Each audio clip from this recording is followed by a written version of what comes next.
रुक रुक कर, पढ़ते पढ़ते, कभी कभी, बार बार, थोड़ी देर में, इनसे संबंधित वाक्य रोज बोलते हैं।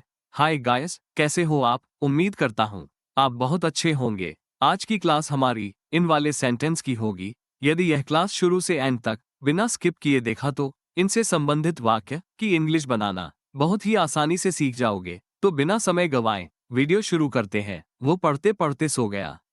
पूनम चलते चलते गिर गई। उसने टीवी देखते देखते खाना खाया। उसने जाते जाते बोला। इन सब वाक्य में जाते जाते, देखते देखते, पढ़ते पढ़ते आदि वाक्यांश आए हैं। वाइल वर्ब में आईएनजी लगाते हैं। यहाँ पर जो शब्द डबल जैसे पढ़ते पढ़ते आते हैं उसकी वर्ब में आईएनजी लगाते हैं, जैसे वो पढ़ते पढ़ते सो गया। तो इसकी इंग्लिश होगी he fell asleep while reading. Poonam चलते चलते गिर गई। ये पास्ट इंडेफिनिट टेंस का अफर्मेटिव सेंटेंस है, तो पहले लिखेंगे सब्जेक्ट पूनम, अब मेन वर्ब फॉल आएगी। पर यहाँ पास्ट इंडेफिनिट टेंस है तो वर्ब फॉल का सेकंड फॉर्म फेल यूज होगा। अब लिखेंगे वाइल। अब इसके बाद हिंदी में जो डबल शब्द आया है उसकी वर्ब में यहाँ डबल शब्द आया है चलते चलते, तो चलना के लिए वॉक वर्ब का यूज होगा। तो वॉक में आईएनजी लगाकर वाइल के ठीक बाद वॉकिंग लिखेंगे और फिर अदर वर्ड्स की इंग्लिश लिखेंगे। तो इंग्लिश होगी पूनम फेल वाइल वॉकिंग। उसने टीवी देखते देखते खाना खाया। तो इसकी इंग्लिश होगी he ate food while watching TV. उसने जाते जाते बोला। तो इसको इंग्लिश में बनाएंगे ही स्पोक वाइल लीविंग। इस तरह हम और भी ऐसे वाक्यों को इंग्लिश में बना सकते हैं। तो देखते हैं नेक्स्ट। वो कभी कभी यहाँ आता है। वो कभी कभी झूठ बोलता है। मोहन कभी कभी मंदिर जाता है। पूनम कभी कभी इंग्लिश बोलती है। इन सब वाक्य में कभी कभी वाक्यांश आया है। इसके लिए इंग्लिश में समटाइम्स का यूज होता है, जैसे वो कभी कभी यहाँ आता है। तो इसकी इंग्लिश होगी ही कम्स हियर समटाइम्स। वो कभी कभी झूठ बोलता है। तो इसकी इंग्लिश होगी ही समटाइम्स टेल्स लाइज। मोहन कभी कभी मंदिर जाता है।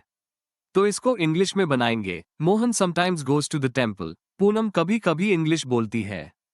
तो इसकी इंग्लिश होगी पूनम समटाइम्स स्पीक्स इंग्लिश। एक बात ध्यान देने, यहाँ पर समटाइम्स को इंग्लिश सेंटेंसेस में मेन वर्ब के पहले भी लगा सकते हैं या सेंटेंसेस के लास्ट में भी लगा सकते हैं। दोनों तरीके सही होते हैं। इस तरह हम और भी ऐसे वाक्यों को इंग्लिश में बना सकते हैं। तो देखते हैं नेक्स्ट। पूनम बार बार नाच रही है। वो बार बार खाना खा रहा है। वो बार बार यहाँ आता है। वे बार बार गाना गाते हैं। इन सब वाक्य में बार बार वाक्यांश आया है। इसके लिए इंग्लिश में अगेन एंड अगेन फ्रेज का यूज होता है। पूनम बार बार नाच रही है। तो इसकी इंग्लिश होगी Poonam is dancing again and again. वो बार बार खाना खा रहा है।